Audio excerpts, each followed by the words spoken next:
Hello, good afternoon. How are you? Welcome to my channel, Rise and Shine. சிட்டுக்குருவி முத்தம் கொடுத்து சேர்ந்திட கண்டேனே.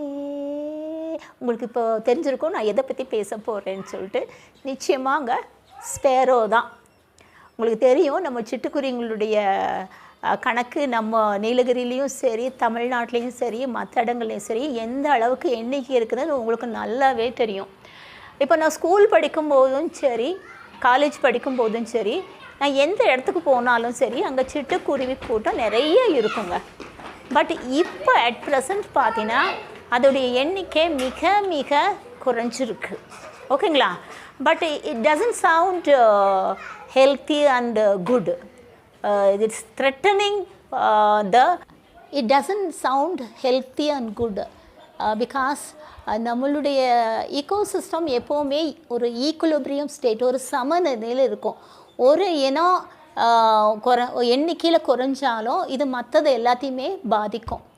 ஓகேங்க, இப்போது எதனால் இந்த எண்ணிக்கை சிட்டுக்குருவிங்களுடைய எண்ணிக்கை குறைஞ்சிருக்குது, எவ்வளோ குறைஞ்சிருக்குது அப்படிங்கிறத நம்ம பார்ப்போம். ஸோ எவ்வளோ குறைஞ்சிருக்குதுனாக்கா, எங்கே குறைஞ்சிருக்குதுன்னு சொன்னாக்கா, ரொம்ப அதிகமாக குறைஞ்சிருக்கிறது நம்ம இந்தியாவில் ஆந்திர பிரதேசம். ஆந்திர பிரதேசத்தில் பார்த்திங்கன்னா ஒரு 88% டிக்ளைன் ஆயிருக்கு. இதே வெஸ்ட் கோதாவரி பார்த்திங்கன்னா அதில் ஒரு 92% டிக்ளைன் காட்டுது. அதை தவிர மற்ற ஸ்டேட்லலாம் அதுக்கு அடுத்தபடியாக மற்ற ஸ்டேட்டில் எங்கே சிட்டுக்குருவிகளின் எண்ணிக்கை குறைவாக இருக்குதுன்னு பார்த்தாக்கா, நம்ம பக்கத்தில் கேரளா, அதுக்கப்புறம் குஜராத், ராஜஸ்தான், இங்கெல்லாமே சிட்டுக்குருவிகளுடைய எண்ணிக்கை ரொம்பவே குறைஞ்சிருக்கு. ஸோ இப்போது சிட்டுக்குருவிகளுடைய எண்ணிக்கை ஏன் குறைஞ்சது இருக்குன்னு பார்ப்போம். நம்பர் 1 என்ன காரணம் என்னன்னு சொன்னாக்கா, இந்த ஹேபிடேட். அப்படின்னா இந்த சிட்டுக்குருவிங்க கூடு கட்டி வாழ்கிறதுக்கு அந்த இடங்கள் அதுங்களுக்கு பத்தலை, இல்லாமல் போச்சு. அப்போல்லாம் பார்த்திங்கன்னா நம்ம ஓட்டு வீடு, இந்த பலகை வீடு ஆஸ்பெக்ட் பண்ணும்போது அவங்களுக்கு ஒரு ஹோல்ஸ் போட்டு இந்த குருவிங்க வாழ்கிறதுக்கு, ஒரு கூடு கட்டி வாழ்கிறதுக்கு ஒரு இடம் கிடச்சிது. இப்போ பார்த்திங்கன்னா அந்த ஹேபிடேட் கிடைக்கல, ரொம்ப ரொம்ப ரொம்ப குறைஞ்சிச்சு, இதில் இல்லாமல் போச்சு. எப்படின்னா பெரிய பெரிய கான்க்ரீட் பில்டிங், அப்போ அதில் ஓட்டை போட முடியாது, கூடு கட்ட முடியாது. இது ஒரு காரணம் இல்லைங்களா? ஓகே, அடுத்தது என்ன சொன்னாக்கா, இந்த அதுங்களுக்கு இந்த availability of the food materials அதுங்களுக்கு ரொம்ப ரொம்ப குறைஞ்சி போச்சு. இல்லைன்னு சில இடங்களாக பார்த்திங்கன்னா இல்லைன்னு சொல்ல முடியும். ஸோ அதனுடைய வாழ்நாட்களில் ஆரம்ப கட்டத்தில் அதுங்களுக்கு என்ன ரொம்ப அதிகமாக அந்த குருவிங்க ஃபீட் பண்ணணுன்னு சொன்னாக்கா, பூச்சிங்க, அதுக்கப்புறம் தானியங்க. அப்போல்லாம் விவசாய முறையும் வேறுமா இருந்தது. அப்போது இந்த நிலத்தில் நிறைய பூச்சிங்க எல்லாம் இருக்கும். அப்புறம் அது சமையல நம்ம அம்மாலாம் பார்த்திங்களா, அரிசி பொறுக்கும்போது தானியங்களை இது பண்ணும்போது என்ன பண்ணுவாங்க, அந்த தானியங்களை அங்கங்கே இறச்சி விடுவாங்க. அப்போ அந்த குருவிங்களுக்கு உணவாக கிடச்சி. இப்போ தானியங்களோடும் குறைஞ்சி போச்சு, ரெண்டாவது இந்த பூச்சிங்களோடையும் குறைஞ்சி போச்சு. இது ரெண்டாவது காரணம். ஓகே, அடுத்தது அந்த பூச்சிக்கொல்லிகள் ரொம்ப அதிகமாக பயன்படுத்துறதுனால பூச்சிகள் இல்லாமல் போச்சு. இப்போ மூணாவது என்ன சொன்னாக்கா, இந்த competition for the food and அந்த நெஸ்ட்டு, இந்த கூடு கட்டுறதுக்கு அந்த குருவிங்களுக்கு இடையே இல்லாட்டி மற்ற புறாக்கள், மற்ற காகம், இதுக்குள்ளங்களாம் ஒரு போட்டி. அப்போ இந்த சிட்டுக்குருவிங்களால் கூடு கட்டி அந்த இடத்துல வாழ முடியல. ஸோ இது ஒரு காரணம். அடுத்த காரணம் என்னன்னு சொன்னாக்கா, இந்த மொபைல் ஃபோன் டவர், இதனால் ரேடியேஷன், அதனுடைய இனப்பெருக்க தன்மை குறைவுபடுது. இதுக்கு இன்னொரு காரணம் ஏன் இந்த சிட்டுக்குருவிங்களுடைய எண்ணிக்கை மிக குறைஞ்சி போச்சுன்னு இது ஒரு காரணம்.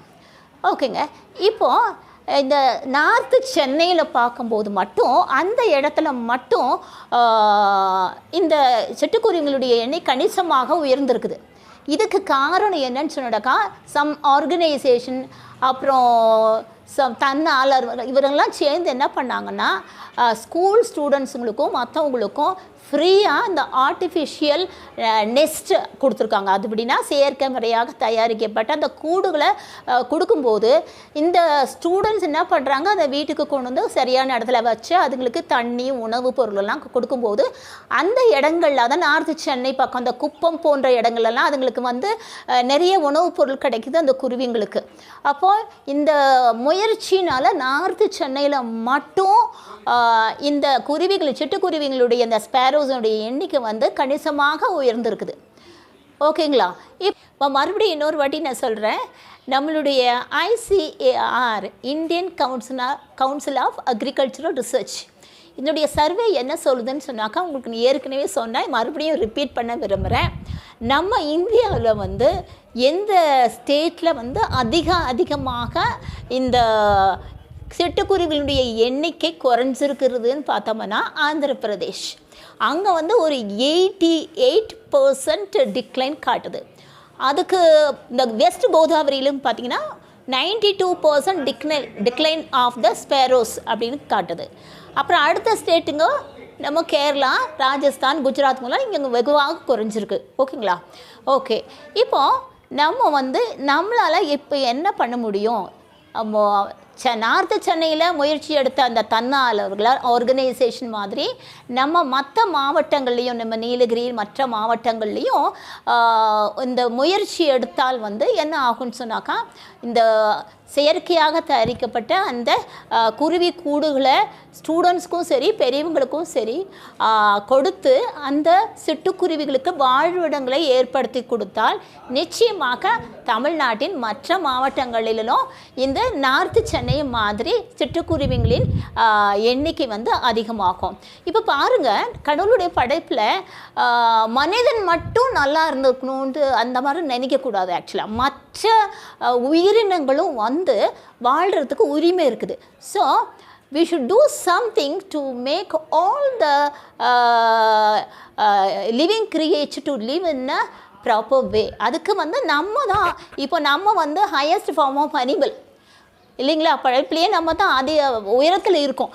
மற்ற உயிரினங்கள் வந்து ஹெல்த்தியாக நல்ல முறையில் வாழ்கிறதுக்கு நம்ம தான் ஏதாவது பண்ணியாகணும். ஓகேங்களா? இப்போது இந்த முதலமைச்சர் ஸ்டாலின் சார் வந்து நிறைய நல்ல காரியங்களை பண்ணி இந்த தமிழ்நாடை பொருளாதார ரீதியில் வந்து உயர்த்திக்கிட்டே இருக்கார்.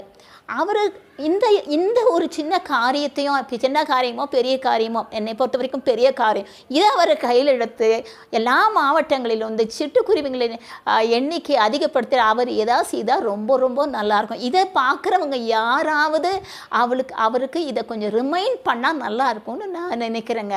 இப்போ நீங்களும் சரி நானும் சரி இந்த உயிரினங்கள், நம்மளை சுற்றியுள்ள உயிரினங்கள் நல்லபடியாக வாழ்கிறதுக்கு நம்ம ஏதாவது செஞ்சாகணும் இல்லைங்களா?